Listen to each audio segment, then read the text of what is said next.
الوفاء أما بعد سبحانك لا علم لنا إلا ما علمتنا إنك أنت العليم الحكيم رب اشرح لي صدري ويسر لي أمري واحلل عقدة من لساني يفقهوا قولي آمين يا رب العالمين.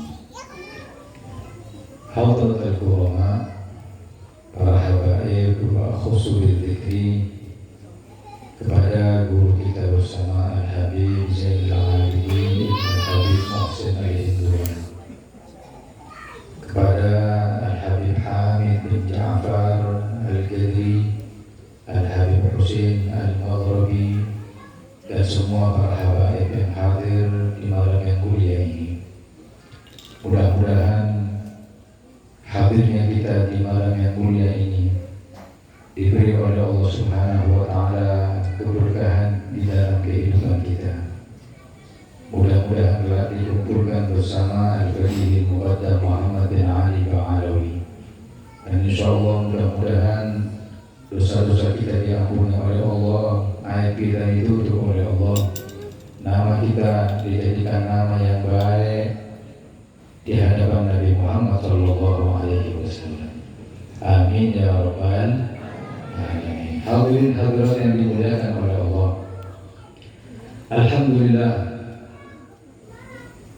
kita hadir di malam yang mulia ini tidak lain adalah untuk menghadang rahmat yang Allah kucurkan di tengah-tengah majlis. Sebagaimana ulama mengatakan inda dzikri shalihin tanzilur rahmat. Ketika dibacakan manaqib seorang yang soleh, Al-Faqih Muqaddam orang yang soleh, tanzilur rahmah, maka Allah akan kucurkan rahmat di tengah-tengah majlis tersebut. Ulama mengatakan rahmat satu saja kita dapat raihnya, insyaallah menjadi tiket kita untuk masuk ke dalam surga Allah. Belum lagi ketika dikucurkan di majlis tersebut, bukan lagi rahmat tapi maghfirah, bahkan keberkahan di majlis yang mulia semacam ini. Insyaallah Allah jadikan semua kehidupan kita menjadi kehidupan yang barokah. Mudah-mudahan anak-anak kita barokah, mudah-mudahan istri kita, suami kita barokah, mudah-mudahan majlis kita barokah, mudah-mudahan amaliyah kita barokah, mudah-mudahan umur kita barokah, mudah-mudahan telah masuk ke dalam surga Allah Subhanahu wa Ta'ala. Amin ya rabbal alamin. Hadirin hadirat yang dimuliakan oleh Allah, saya tanya, kita dikit-dikit bilang barokah, barokah, apa sih barokah itu? Bahkan nasi bungkus yang dapat di majelis itu namanya berkatan, diambil daripada kata berkah. Apa sih berkah? Kita ziarah sholihin, ziarah guru sekumpul, tujuannya dari barokah. Apa sih barokah? Kata ulama al-barakah, barakah itu hiya jundun min junudillah, itu tentaranya Allah yang Allah berikan kepada hambanya yang dikehendaki. Gak semua orang dapat keberkahan hadirin. Dipilih oleh Allah di antara kita, ada yang tangannya barokah, ada yang umurnya barokah, ada yang anaknya barokah. Makanya minta kepada Allah keberkahan dari semua urusan kita. Coba lihat, orang kalau hartanya barokah, ini harta saja. Kalau barokah, masya Allah, harta dikit, gaji kecil, tapi manfaat untuk keluarga, bahkan manfaat untuk kita bisa beribadah kepada Allah. Ada orang gaji mungkin cuma 2.500.000, tapi masya Allah bisa ngasih nafkah kepada istri, bisa nyekolahkan anak, bisa nabung untuk berangkat haji umroh. 2.500.000 berkah, bahkan masih sisa.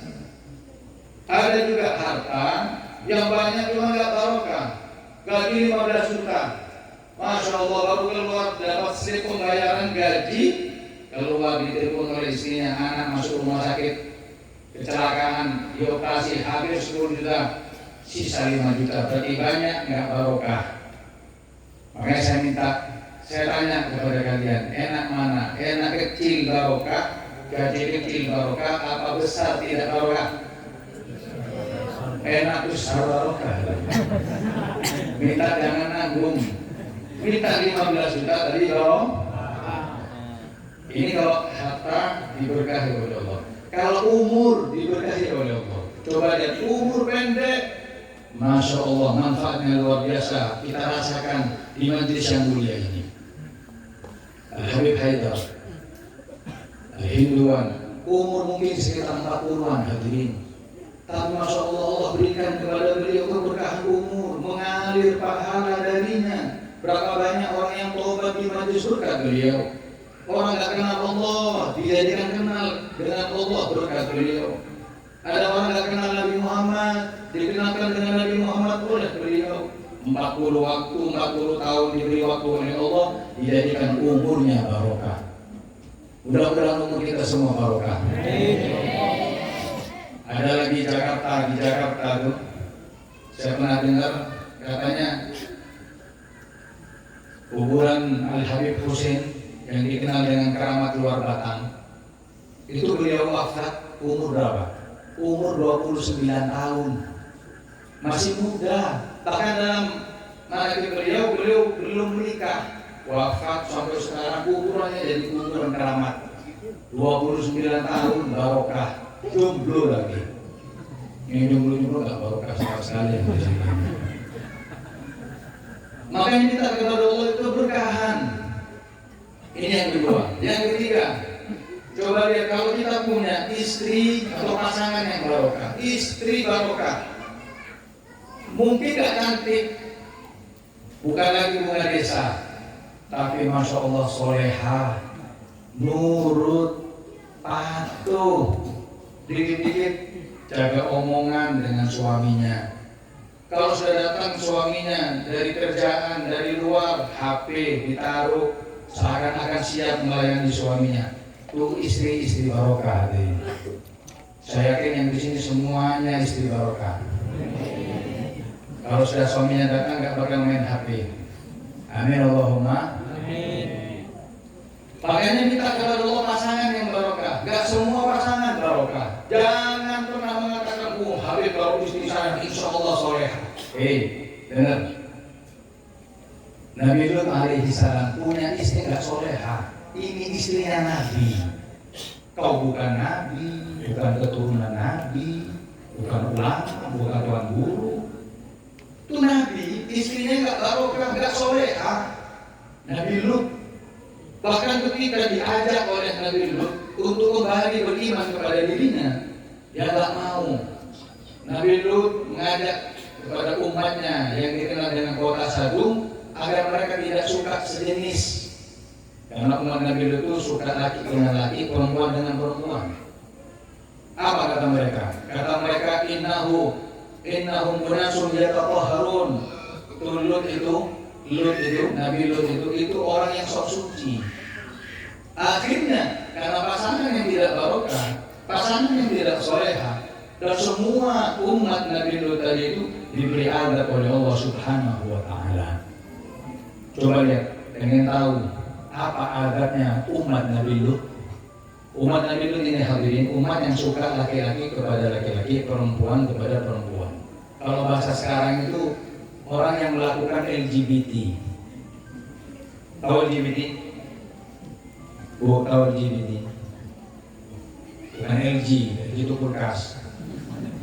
LGBT itu perbuatan laki-laki suka dengan laki-laki, perempuan suka dengan perempuan. Jangan pernah mendukung apapun yang namanya LGBT. Kenapa? Takut Allah timpakan azab kepada kita sebagaimana azabnya Nabi Lut, azabnya kaum Nabi Lut alaihi salam kepada umatnya. Makanya dalam riwayat disebutkan tahu apa azab kaum Nabi Lut? Itu kaum diangkat oleh Allah. Wa ja'alna 'aliyaha safilaha, diangkat. Ibarat kota Banjarmasin itu diangkat kotanya, kemudian dibalik. Berjatuhan semua manusia saat itu bukan dari lantai 5, lantai 10, enggak, dari langit jatuh. Mati Habib. Ya coba aja bakal tidak mati lagi. Apakah sudah mati itu terus dibiarin sama Allah? Belum. Kemudian diapakan? Wa amtarna alaihim hijaratan min sijil. Maka kami hujani umat Nabi Lut dengan bebatuan dari api neraka. Na'udzubillahi min dzalik. Makanya pernah sekali waktu Sayyidina Ali bin Abi Thalib ketika jadi khalifah, ada kasus yang beliau tangani. Beliau kedatangan seorang budak yang membunuh tuannya. Ada orang budak yang membunuh juragannya. Kata Sayyidina Ali ditanya, kenapa kau bunuh juragan tersebut? Kata si budak tadi itu, Sayyidina Ali, saya bunuh juragan saya, maaf, karena dia sodomi saya. Saya disodomi sekali, saya diem. 2 kali, saya diem. 3 kali saya nggak kuat, saya tusuk, saya tikam dari belakang. Kata Sayyidina Ali, mana mayatnya? Tuh mayatnya di situ. Baik. Sayyidina Ali nggak langsung mutusin ini benar, mayat salah. Enggak. Khalifah itu orang adil. Kata Sayyidina Ali, gini aja. Budak yang bunuh tuannya tadi itu dipenjara 3 hari, mayat yang sudah mati dimakamkan sekarang. Kita lanjut persidangan setelah 3 hari. Siap. Singkat cerita, setelah 3 hari dipanggil tuh budak untuk disidang kedua kalinya. Ketika disidang kedua kalinya, Sayyidina Ali mengatakan, mayat yang dikubur coba kau gali kembali. Kata ajudannya, wahai Sayyidina Ali, kan nggak boleh menggali mayat yang sudah mati. Kata Sayyidina Ali, nggak apa-apa. Sekarang coba kau gali, aku pengen tahu yang namanya mayat itu sekarang posisinya seperti apa. Baik. Tahu yang terjadi apa? Ketika digali, mayat tersebut hilang. Nggak ada lagi di kuburan. Langsung dilaporkan kepada Sayyidina Ali, wahai Amirul Mukminin, mayatnya hilang. Kata Sayyidina Ali, shadaqal 'abd. Berarti yang benar udah lepasin aja, jangan di penjara. Kata ajudannya, kenapa kau langsung putusin dia yang benar? Kata Sayyidina Ali, sebab aku pernah mendengar Rasulullah Shallallahu Alaihi Wasallam beliau bersabda, orang yang melakukan perbuatan seperti umat Nabi Lut hanya bertahan 3 hari di kuburannya. Kemudian Allah angkat, Allah kumpulkan jenazah tersebut dengan umat Nabi Lut disiksa bareng hingga hari kiamat. Na'udzubillahi min. Makanya kita minta kepada Allah, mudah-mudahan istri kita istri yang solehah, istri yang barokah. Amin ya rabbal. Hadirin hadirat yang dimuliakan oleh Allah. Ini kalau istri barokah, karena keberkahan dari itu masuk kepada anak-anak kita. Anak menjadi anak yang barokah, anak yang soleh-solehah, anak yang patuh, berbakti kepada kedua orang tuanya. Masya Allah, ini anak insya Allah anak yang kelak nuntun kita masuk ke dalam surganya Allah. Anak dikit anak dikit tapi barokah lebih afdal daripada anaknya banyak tapi nakal-nakal. Anak sampai 11, 15, 17 berkembang biak. Tapi nakal mending 2, 3 tapi barokah. Makanya minta kepada Allah keberkahan. Amin ya rabbal. Hadirin hadirat yang dimuliakan oleh Allah, sekarang ketika kita bahas keberkahan, bagaimana kita bisa mendapatkan keberkahan tersebut? Apa kuncinya kita bisa mendapatkan semua keberkahan yang Allah siapkan untuk kita umat manusia? 3 hal. Kata Allah dalam Al-Quran. Kata Allah, wa ja'alani mubarakan aynama kuntu. Allah menceritakan kisah Nabi Allah Isa alaihissalam. Nabi Isa dijadikan manusia yang barokah. Nabi Isa itu bisa menghidupkan orang yang sudah mati, bisa menyembuhkan orang yang buta mulai kecil. Tangannya barokah Nabi Isa. Bahkan sampai sekarang dalam riwayat Nabi Isa belum wafat hari ini. Diangkat oleh Allah, umurnya barokah, nututi kelak Nabi Isa tersebut akan diturunkan ketika datang Dajjal yang menjadi tanda akhir zaman. Berkah Nabi Isa. Apa kuncinya? Kata Nabi Isa, Allah mengisahkan Nabi Isa, wa ja'alani mubarakan aynama kuntu. Allah jadikan aku ini manusia barokah. Wa awsani bis salati waz zakati ma dumtu hayya wa barran bi walidati wa lam yaj'alni jabbaran syaqiyya. Kunci barokah 3 apa? Wa awsani bis salat, jaga salat. Orang mau hidup bahagia, orang mau hidup berkah, kuncinya yang pertama jaga sholat 5 waktu. Pak, sholat 5 waktu itu wajib tepat waktu, bukan yang penting sholat. Ini orang-orang majelis, masya Allah, kadang urusan zuhur, asar, maghrib, isya tepat waktu, tapi urusan subuh kadang subuh jam 9 di sini. Ahli majelis boleh, tapi ingat sholat kalian dijaga. Ini sholat 5 waktu ini sudah diskon dari Allah. Ingat gak ketika kejadian Isra wal Mi'raj, Allah wajibkan kepada umat ini berapa waktu sholat? 50 waktu. Bayangin kalau 50 waktu, jangan 50 waktu aja, 24 waktu sholat wajib kepada umat baginda Muhammad. Berarti per jam, setiap jam kita sholat. Saya tanya, kuat apa enggak kalian sholat tiap jam? Anak diem aja. Setiap jam kalian sholat. Nanti jam 7 sholat, jam 8 sholat, jam 9 sholat. Gak ada waktu hadirin. Ini baru 24 waktu. Allah wajibkan pertama itu 50 waktu. Berarti kata ulama, setiap setengah jam kita wajib sholat. Baru aja makan, Allahu Akbar, sholat lagi. Baru naik sepeda motor mau kerja, Allahu Akbar, sholat lagi. Setiap setengah jam sholat. Kuatkah kita begini? Gak kuat. Didiskon oleh Allah. Dari 50, dari 45, dari 40, 35, 30, 25, 20, 15, 10, sisa jadi 5. Ketika dijadikan 5 waktu, Allah katakan, wahai Muhammad, aku wajibkan kepada umatmu 5 waktu sholat, tetap dengan pahala 50 waktu sholat. Muhammad sudah 5 waktu tetap gak sholat lagi. Hati-hati orang gak sholat itu. Itu Nabi ketika Isra wal Mi'raj melihat ada orang yang pegang palu. Bahasa Banjar palunya apa? Pukul arwana. Ada orang pegang palu, dia pukulkan ke kepalanya sendiri. Ketika sudah hancur lebur, kembali kepala seperti semula, dipukulkan kembali. Nabi heran. Ya Jibril, man haula, Jibril, siapa ini Jibril? Itu umatku Jibril, orang mana itu? Jangan orang Banjarmasin Jibril. Kata Jibril, haula min umatika ya Muhammad, itu umatku wahai Nabi. Umatku Jibril, betul umatmu. Siapa Jibril? Kata Jibril, mereka yang berat untuk melaksanakan sholat 5 waktu. Berat, bukan digalin, berat aja. Ini melaksanakan sholat 5 waktu, ancamannya sudah kelak akan dipukulkan kepada kepalanya palu. Makanya kalau kalian punya anak atau kalian punya suami nggak sholat, pas mati gampang.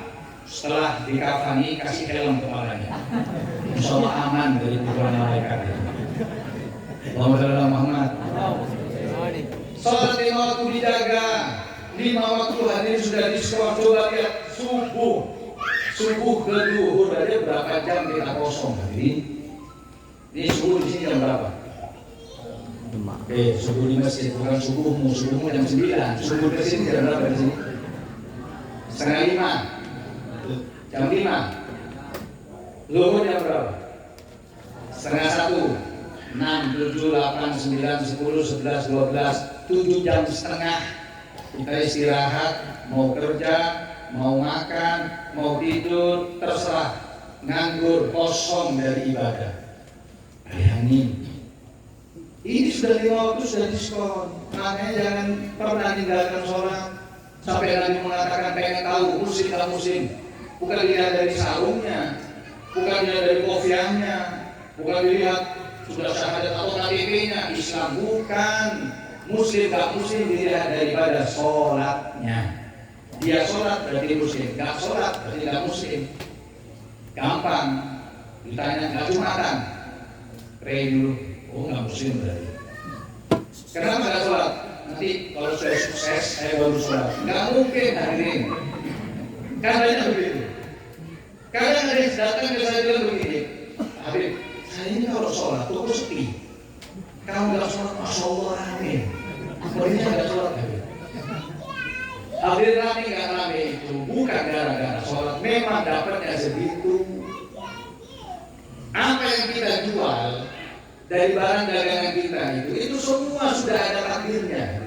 Waktunya laku bakal laku, waktunya nggak laku nggak bakal laku.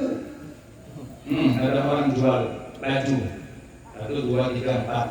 Wajib kalian tanamkan dalam pikiran kalian, wajib baju satu-satu itu punya takdir masing-masing. Kapan dia laku, kapan dia nggak laku, maaf, kapan dia hilang, dicuri sama orang, tapi ada semua ada takdirnya. Bahkan pernah ada satu orang buka toko bukan di pinggir jalan, tempat nggak strategis. Di mana? Masuk gang. Setelah gang ini masuk lagi. Jangan orang beli, orang lewat nggak ada. Buka toko besar di situ, ditulis toko serba ada. Nggak ada orang beli, orang lewat nggak ada. Tetangganya bilang, Pak, kalau bikin toko, buka toko itu pinggir jalan, bukan di sini. Di sini anaknya Cina yang beli. Gak ada orang lewat sini, gak bakal laku daganganmu. Tahu lihat jawabannya apa? Dia bilang begini, Pak, malaikat maut itu gak pernah salah nyabut orang. Waktunya mati, masuk dalam mana pun mati. Masa malaikat pembagi rezeki tadi salah alamat begitu? Malaikat yang bagian membagi rezeki kemudian salah alamat, yang pojok begitu nggak dikasih, enggak, waktunya bakal laku pastilah. Nggak laku tetap nggak laku, apapun promonya saling 20% promo, waktunya nggak laku tetap nggak laku hari ini. Nggak ada kaitannya dengan sholat. Makanya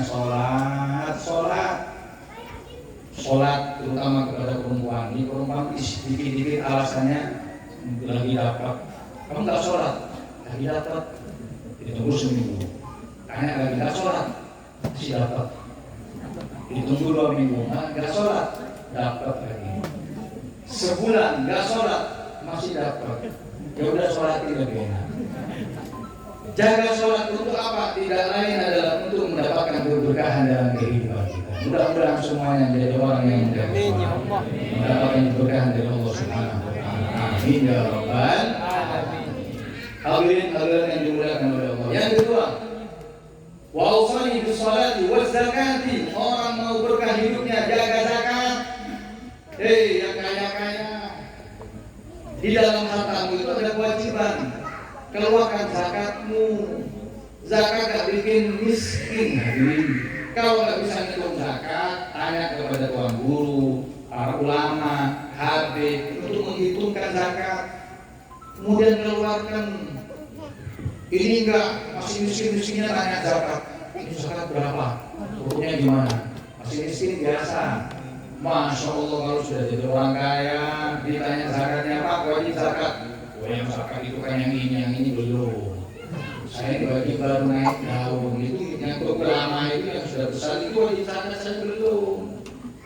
Makanya jangan mau harta kita berkah, zakat hadirin. Kalau mungkin harta kita belum termasuk harta yang dizakati, minimal sedekah. Kita mungkin nggak keluarin zakat, tapi jangan lupa sedekah. Tapi sedekah itu ada syaratnya. Orang sedekah wajib ikhlas baru diterima. Nggak ikhlas nggak diterima. Saya ajari. Biar sedekah ikhlas. Sedekah dari sesuatu yang kecil.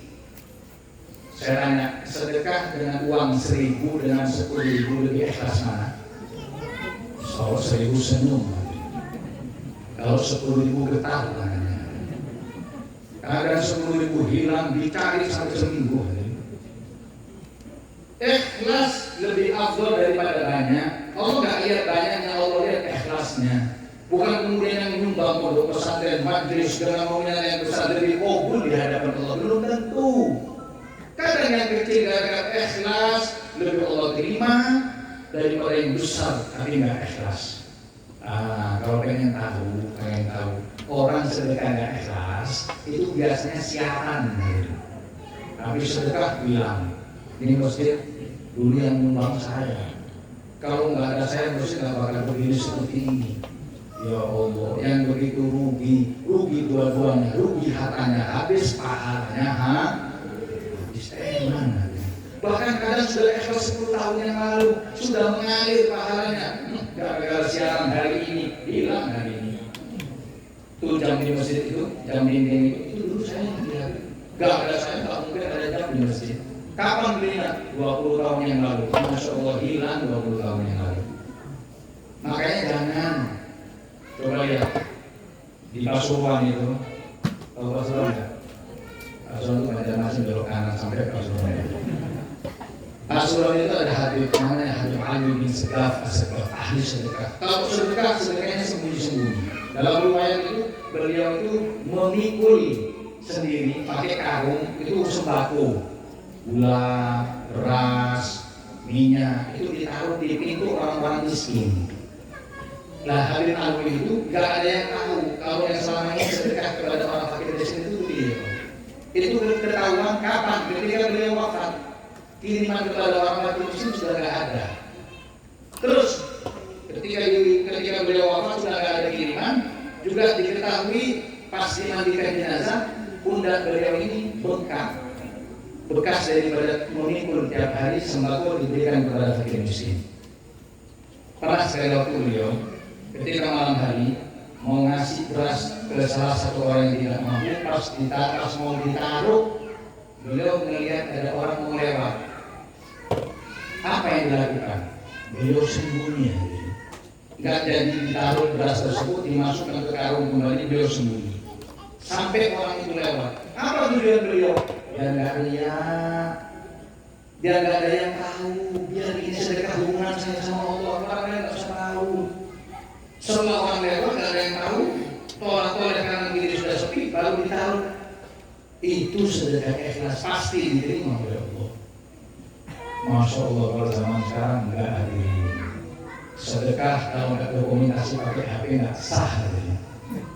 Sekarang orang ngasih santunan anak yatim bahkan didokumentasi, bahkan difoto, ya Allah. Mudah-mudahan ikhlas saja. Makanya jangan semakin sembunyi sedekah kita semakin kabul di hadapan Allah Subhanahu wa Ta'ala. Mudah-mudahan harta kita barokah. Mudah-mudahan Allah beri kepada kita kemampuan untuk bersedekah dan menjadikan harta kita manfaat. Amin ya rabbal. Yang ketiga, yang terakhir, wa barran bi walidati. Kata Nabi Isa, aku mendapatkan berkah dalam kehidupanku adalah birrul walidain, berbakti kepada kedua orang tua. Orang kalau sudah cinta kepada orang tuanya, cinta kepada ayahnya, kepada ibunya, ini anak-anak yang berdosa. Kita berbakti kepada kedua orang tua itu bukan cuma ketika hidup. Ketika wafat, kirim kepada mereka Fatihah minimal. Kirim kepada mereka surat Yasin. Bacakan untuk mereka Yasin tahlil. Hadirin, saya tanya yang satu ini, yakin nggak Yasin yang kita baca sampai apa enggak kepada almarhum? Sampai nggak sampai? Wajib sampai tidak sampai. Saya ini tahun 2019 berangkat umroh sama satu habib, sekarang wafat karena COVID kemarin. 2 minggu kemarin saya ketemu keponakannya. Saya tanya, Ustaz, gimana kabarnya? Alhamdulillah Habib. Habib, saya mau cerita. Kita apa? Kita paman saya yang wafat, yang dulu sempat umroh sama Habib. Iya, gimana? Saya mimpi, paman saya bilang begini. Kalau kamu bacakan Fatihah untuk saya selesai sholat, itu seperti sampean menghadiahkan camilan-camilan, makanan ringan. Tapi kalau kamu bacakan surat Yasin tahlil kepada saya, itu seperti saya dikasih berkatan, kasih bungkus nasi kotak gitu. Maksudnya begitu, betul. Jadi saya sekarang setiap sholat, biasanya cuma Fatihah aja, ini enggak, saya kirim surat Yasin. Kenapa? Biar makan kenyang di situ. Itu yang mereka butuhkan. Jadi ucapan mereka subhanallah saja sudah berarti bisa meringankan azab di dalam kuburan mereka. Apalagi dikirim Yasin, tahlil, bahkan dihauli setiap tahun semacam ini, kalian berarti anak yang insya Allah berbakti kepada kedua orang kalian, kedua orang tua kalian. Makanya ulama mengatakan manusia itu ada 4 macam. Kepada orang tuanya ini ada 4 macam. Pertama, mudah-mudahan kita termasuk yang golongan pertama. Apa itu? Golongan orang yang barun fil hayat wa barun fil wafat. Orang yang berbakti kepada kedua orang tuanya semasa hidup, ketika wafat juga berbakti. Wah, luar biasa. Mudah-mudahan kita termasuk yang golongan pertama. Jangan yang kedua, apa? Barun fil hayat wa akun fil wafat. Ketika orang tua hidup, masya Allah nurut. Ketika sudah wafat, ya Allah, jadi anak yang durhaka, gak ngirimi Yasin, gak ngirimi Fatihah, bahkan mengatakan Yasin dan Fatihah yang kita kirimkan gak sampai kepada mereka. Hati-hati pemahaman semacam ini. Udah lain, penampilannya gak seperti dulu, gak pakai kain sarung, pakai celana agak cingkrang. Nggak punya batuk, di sini ada hitam dua, kayak dipatok orang begitu. Dan begini terus bangga, ahlu sunnah. Dari mana kau termasuk orang yang durhaka kepada kedua orang tuamu? Jangan jadi yang kedua, jangan jadi yang ketiga. Ini paling banyak nih. Apa? Akun fil hayat, wabarun fil wafat. Semasa hidup orang tua, Allah kurang ajar. Gak taat, gak patuh, ngomong kasar, tapi semasa wafat orang tua, tobat kepada Allah, nangis, bacakan Yasin, mengadakan haul, masih lumayan. Jangan jadi yang keempat, apa? Akun fil hayat wa akun fil wafat. Durhaka semasa hidup dan durhaka ketika wafat. Na'udzubillahi min. Hadirin, dosa yang kita berbuat sekarang itu nanti adabnya akan kita terima ketika di akhirat. Mudah-mudahan diampuni dosa kita semuanya. Kecuali 2 hal. Apa? Menghina Al-Quran dan durhaka kepada kedua orang tua, dibayar kontan di dunia, belum lagi nanti di akhirat. Terakhir kita tutup ceramah ini dengan kisah. Saya pernah baca koran. Waktu itu berbahasa Arab.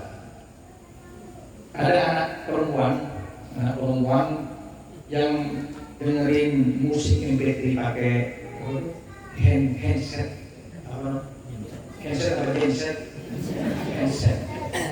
pakai handset. Sebelahnya itu ibunya lagi ngaji. Pas adzan maghrib berkumandang, ibu berhenti nggak ngaji, ditutup Al-Quran, terus ngomong kepada anak perempuannya, udah berhenti dulu. Kenapa? Itu ada adzan. Kata si anak, loh, yang berhenti jangan saya, ibunya berhenti. Karena saya nggak ngomong, ibu yang ngomong. Kata ibu sudah berhenti. Kamu memang nggak ngomong, tapi ini suara-suara musik itu matikan dulu, selesaikan adzan. Nggak mau, memang anak ini nggak nakal, anak ini nggak berbakti, nggak patuh dengan kedua orang tuanya. Akhirnya marahnya anak, dimarahi seperti itu tambah marah. Ibu kan berhak untuk menasehati, memarahi, bahkan memukul pun ibu berhak. Jadi tahu sama ibunya itu, karena nggak nurut itu ditarik, talinya handset tadi ditarik. Ketika ditarik, ya Allah, ini ibu marah. Maaf, ini anak perempuan marah kepada ibunya. Tahu apa yang dilakukan? Dibuka tuh handset semuanya, diambil Quran ibunya, kemudian diantarkan ke hotel. Tahu yang terjadi? Gak lama anak dari kejang-kejang, setelah kejang-kejang keluar busa dari mulutnya, jadi tikus. Wajah itu wajah tikus nggak pakai baju, ya persis perempuan rambut panjang begitu, jadi tikus. Makanya orang durhaka kepada kedua orang tua dibayar kontan langsung sekarang, nggak nunggu di akhirat, belum, nanti di akhirat lebih parah daripada di dunia. Ayo kita doakan anak kita, mudah-mudahan jadi anak yang barokah, anak yang berbakti kepada kedua orang tuanya. Amin ya rabbal. Mudah-mudahan Allah jadikan istri kita barokah, harta kita barokah, majelis kita barokah, santri kita barokah. Mudah-mudahan Allah jadikan kita berkumpul bersama manusia barokah. Baginda Muhammad sallallahu alaihi wasallam. Amin ya rabbal alamin. Amin. Sallallahu alaihi wasallam. Alhamdulillah.